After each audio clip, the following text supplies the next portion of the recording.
नमस्कार दोस्तों। जितना इंतजार हम दीपावली पर्व का करते हैं, उतना ही उत्साह लोगों में छठ पूजा का भी देखने को मिलता है। दिवाली की बाद से ही छठी मैया के आगमन की तैयारियां जोरों से शुरू हो जाती हैं। छठ पूजा का महत्व लोगों की आस्था से साफ झलकता है। इसे केवल भारत में ही नहीं, बल्कि विदेशों में भी लोग इस पर्व को बड़े उत्साह से मनाते हैं। छठ पूजा का महत्व और तिथि कार्तिक मास के शुक्ल पक्ष की चतुर्थी को छठ पूजा का पर्व मनाया जाता है। इसे सूर्यदेव और उनकी बहन माता छठी, जिन्हें मां उषा भी कहा जाता है, इस व्रत में सूर्यदेव की आराधना का विशेष महत्व होता है। मान्यता है कि माता छठी दुलारी और चंचल है, इसीलिए छोटी सी भी गलती से वह नाराज हो सकती हैं। इसी कारण व्रत बहुत नियम व सावधानी पूर्वक बनाए गए हैं और उन्हें पूरी निष्ठा से निभाया जाता है। यह पर्व संतान प्राप्ति और संतान के उज्जवल भविष्य के लिए भी अत्यंत लाभकारी माना जाता है। जो महिलाएं और पुरुष इस व्रत को श्रद्धा और भावना से रखते हैं, उनकी मुराद माता छठी अवश्य पूरी करती है। व्रत के दौरान कुछ विशेष बातों का ख्याल रखना अत्यंत आवश्यक है, वरना इसके दुष्परिणाम भी भुगतने पड़ सकते हैं। इस वर्ष छठ पर्व 7 से 8 नवंबर तक मनाया जाएगा। आइए जानें कि छठ पूजा के दौरान कौन सी गलतियां नहीं करनी चाहिए। छठ पूजा के 4 दिन और उनके विशेष नियम। छठ पूजा का पर्व 4 दिनों तक मनाया जाता है। पहला दिवस नहाए खाए। इस दिन गंगा या किसी पवित्र नदी में स्नान कर शुद्धता से भोजन ग्रहण करते हैं और घर की सफाई का विशेष ध्यान रखते हैं।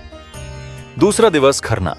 इस दिन व्रती निर्जला उपवास करते हैं और शाम को गुड़ और चावल की खीर का प्रसाद बनाकर पूजा करते हैं। इसे घर के सभी सदस्यों में बांटा जाता है। तीसरा दिवस संध्या अर्घ्य। इस दिन डूबते हुए सूर्य को अर्घ्य दिया जाता है। सभी श्रद्धालु नदी या तालाब के किनारे बांस की टोकरी में प्रसाद और दीप जलाकर सूर्यदेव की पूजा करते हैं। चौथा दिवस उषा अर्घ्य। इस दिन सुबह उगते सूर्य को अर्घ्य देकर व्रत का समापन किया जाता है। इसके बाद व्रती प्रसाद ग्रहण कर व्रत का पारायण करते हैं। व्रत के नियम और सावधानियां। शुद्ध वस्त्र धारण करें। व्रती शुद्ध वस्त्र पहने और सिलाई रहित कपड़ों का प्रयोग करें। महिलाएं साड़ी और पुरुष धोती पहने। ध्यान रखें कि सभी वस्त्र शुद्ध और पवित्र हो। स्वच्छता का ध्यान रखें। पूरे घर के हर कोने में स्वच्छता होनी चाहिए।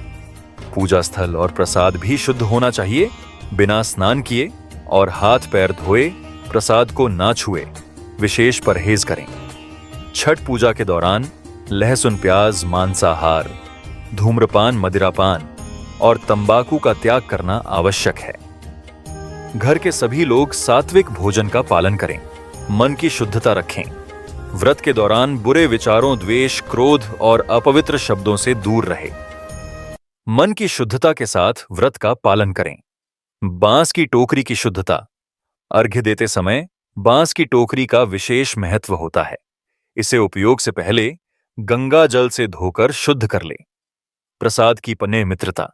प्रसाद विशेषकर ठेकुआ गेहूं और गुड़ से बनता है। गेहूं का आटा अपने गांव से पिसवा कर लाएं और बाजार के आटे का प्रयोग ना करें। प्रसाद बनाने के लिए गेहूं को अच्छे से साफ कर सुखाएं। दान का महत्व। व्रत के समापन पर ब्राह्मण को अपनी सामर्थ्य अनुसार दान देना आवश्यक माना गया है। इससे छठी मैया प्रसन्न होती हैं और उनका आशीर्वाद प्राप्त होता है। संदेश: छठ पूजा का विधिवत पालन और समापन छठी मैया और सूर्यदेव की कृपा का मार्ग प्रशस्त करता है। आशा करते हैं कि आपकी छठ पूजा बिना किसी बाधा और रुकावट के संपन्न हो। माता छठी और सूर्यदेव का आशीर्वाद सदा आप पर बना रहे। जय माता छठी देवी।